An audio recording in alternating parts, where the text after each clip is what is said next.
એ નાના મોટું કામ કહે તો પૂરેપૂરું કર્યું છે અને એક સિસ્ટમ માટેનું કામની સિસ્ટમ એ મારી કાયમી પાર્ટી માટે એકબંધ રહી છે। પાર્ટીના વિરુદ્ધમાં કોઈ પણ મારો સગો ભાઈ કામ કરે તો મેં પણ ક્યારેય એને લેટવાની ભાવના રાખી નથી। જો મારો સગો ભાઈ પણ પાર્ટીની વિરુદ્ધ કામ કરશે તો તેને છોડવામાં નહીં આવે। આ શબ્દો છે બનાસની બેન જ્ઞાનીબેનના। બનાસકાંઠામાં આકરા અને કપરા ચઢાણો પાર કરી જ્ઞાનીબેનને રેખા ચૌધરીને માત આપી, ત્યારે બનાસકાંઠાની જનતાનો પણ તેમને મત આપવા બદલ જ્ઞાનીબેને આભાર માન્યો। ત્યારે કોંગ્રેસ કાર્યકર્તાઓને જ્ઞાનીબેને શું કહ્યું તે જોઈએ। સમગ્ર બનાસકાંઠા જિલ્લાના તમામ મતદારોનો આભાર માનું છું। ગુજરાતમાંથી ઓલ ઇન્ડિયામાંથી જેણે પણ સમર્થન આપીને ક્યાંક બહારના જિલ્લાના લોકો બનાસકાંઠાના મતદારો હતા એને મતદાન મથક સુધી લાવીને મતદાન કરાવ્યું। એટલે ઓલ ગુજરાતની અંદર જે કંઈ વ્યક્તિગત રીતે લાગણી હોય, પાર્ટીની લાગણી હોય, આ તમામ લોકો સહભાગી બન્યા એમનો આભાર માનું છું। કોંગ્રેસ પાર્ટીને એક જ સંદેશો કે સંગઠનની કામગીરી એ ઝીરો ગ્રાઉન્ડ ઉપર ઘણી જ હું માનું ત્યાં સુધી ભારતીય જનતા પાર્ટીની સરખામણીમાં આપણી સિસ્ટમમાં ક્યાંક ઘણો મોટો અભાવ છે અને એના કારણે ઉમેદવાર ચૂંટણી લડતો હોય ત્યારે એ પોતાના દમ ઉપર લડવું પડે, પોતાના સમાજની તાકાત ઉપર લડવું પડે। એને બદલે પેરેલલ એ પાર્ટી ચૂંટણી લડતી થશે એ દિવસે હું માનું ત્યાં સુધી કોંગ્રેસ એક મજબૂતાઈથી ચૂંટણી મેદાનમાં જઈ અને જન આશીર્વાદ મેળવશે। બનાસકાંઠાએ એની શરૂઆત કરી દીધી છે।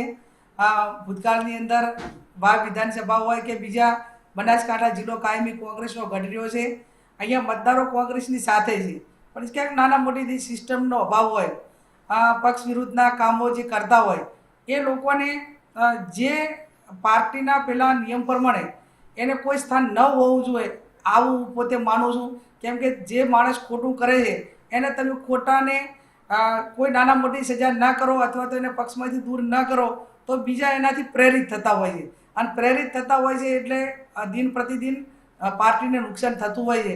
એટલે હું એમને કોઈને સલાહ આપવા માટે સક્ષમ નથી કે સલાહ માટે મારો પોતાનો કોઈ અધિકાર પણ નથી, પણ મારા લેવલનું નાનું સંગઠન જે મારાથી નીચેના કાર્યકરો કામ કરવાવાળા છે એમને મેં ફ્રી હિટ આપીને કાયમી એ જે રીતે કામ કરવા ઈચ્છે છે એમાં મેં કાયમી એમનું મનોબળ પૂરું પાડ્યું છે। એ નાના મોટું કામ કહે તો પૂરેપૂરું કર્યું છે અને એક સિસ્ટમ માટેનું કામની સિસ્ટમ એ મારી કાયમી પાર્ટી માટે એકબંધ રહી છે। પાર્ટીના વિરુદ્ધમાં કોઈ પણ મારો સગો ભાઈ કામ કરે તો મેં પણ ક્યારેય એને લેટવાની ભાવના રાખી નથી।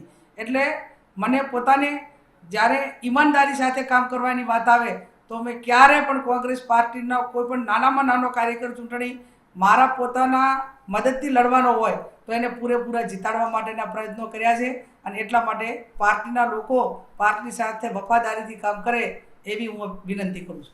તો પોતાના ભાઈનું ઉદાહરણ આપતા કોંગ્રેસ કાર્યકર્તાઓને જ્ઞાનીબેને જે અપીલ કરી, જે પોતાનું નિવેદન આપ્યું તે વિશે તમારું શું કહેવું છે તેમને કમેન્ટ કરી ચોક્કસથી જણાવજો તથા અમારી ચેનલ નિર્ભય ન્યૂઝને લાઇક, શેર અને સબસ્ક્રાઇબ કરવાનું ભૂલશો નહીં। આભાર।